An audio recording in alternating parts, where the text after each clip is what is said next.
सरकार ये फैसला सुना देती है कि हमें इस देश की जनता की जान बचानी है, इसलिए लॉकडाउन लगाना बेहद जरूरी है। लेकिन वही सरकारें ये नहीं बताती हैं कि जब लॉकडाउन लगेगा और लोगों का काम धंधा बंद हो जाएगा तब उनका घर कैसे चलेगा, वो क्या खाएंगे और किस तरह से रहेंगे। सरकार तो ये भी नहीं देखने आती कि जो लोग लॉकडाउन में अपने घरों में हैं वो जिंदा हैं या मर गए हैं। अगर जनता को सुविधा के नाम पर सरकार की तरफ से कुछ सहायता भी मिलती है तो वो सहायता जनता तक पहुंचने से पहले उसमें करोड़ों रुपए का घोटाला हो जाता है।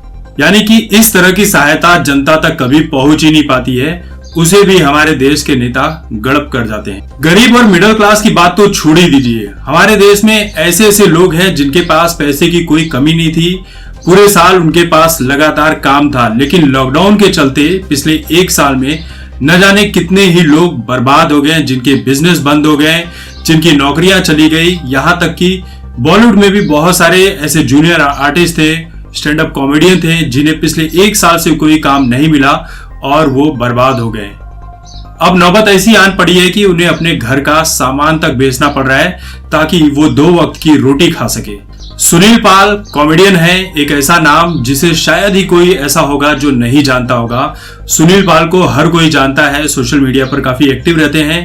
लॉकडाउन जब तक नहीं लगा था तब तक उनके पास बहुत सारा काम था, इतना काम कि उन्हें किसी भी चीज की तकलीफ नहीं हो रही थी। लेकिन पिछले एक साल से जो लॉकडाउन लगा है उसके चलते उनके पास पैसों की भारी कमियां पड़ी है। अब उसके चलते उन्हें अपने घर का सामान तक बेचना पड़ रहा है और इसकी शुरुआत उन्होंने अपने घर की गाड़ी बेचकर की है। तो सुनील पाल ने मीडिया से कहा क्या है वो सुन लीजिए आप। सब कुछ बेचकर सरवाइव करने की कोशिश कर रहे हैं, कोई अपनी गाड़ी, कोई प्रॉपर्टी, तो कोई टीवी बेच रहा है। मेरे दोस्त के रोजाना फोन आते हैं कि भाई साहब मेरा सामान बिकवा दीजिए। सरकार ने लॉकडाउन बोलकर बात खत्म कर दी, उसके बाद जनता पर क्या गुजरती है वो खुद जाने। जनता को एक हो जाना चाहिए क्योंकि सबकी प्रॉब्लम एक है। सरकार से इसके समाधान के लिए सवाल करना चाहिए। लॉकडाउन लगाने का मतलब सबको एक न एक वक्त में भीख मांगने की बारी आएगी ही। घर चलाने के लिए गाड़ी, जेवर, बर्तन, महंगा फोन आदि बेचना पड़ेगा। अभी तक मैंने अपनी पुरानी गाड़ी निकाल दी है, एक आध छोटी प्रॉपर्टी बची है, उसे भी बेचने की कोशिश कर रहा हूँ क्योंकि साल भर से हमारे प्रोग्राम चले नहीं है, शूटिंग ठीक से नहीं हुई है और खर्चे अपनी जगह पर हैं, सब करना पड़ता है।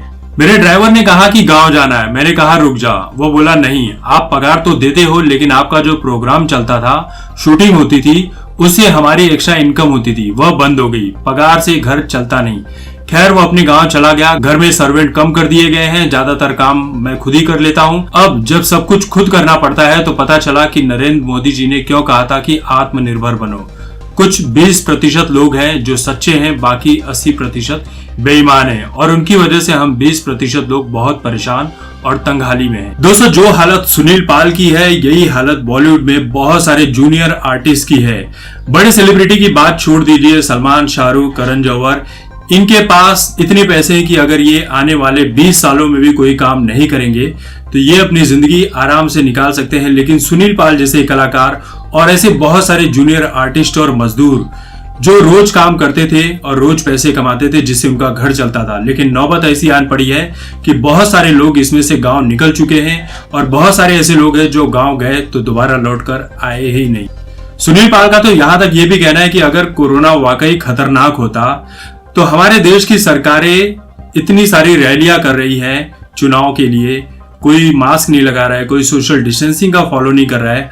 अगर हमारे नेताओं को जान का खतरा होता तो वो तो मास्क लगाते ही ना।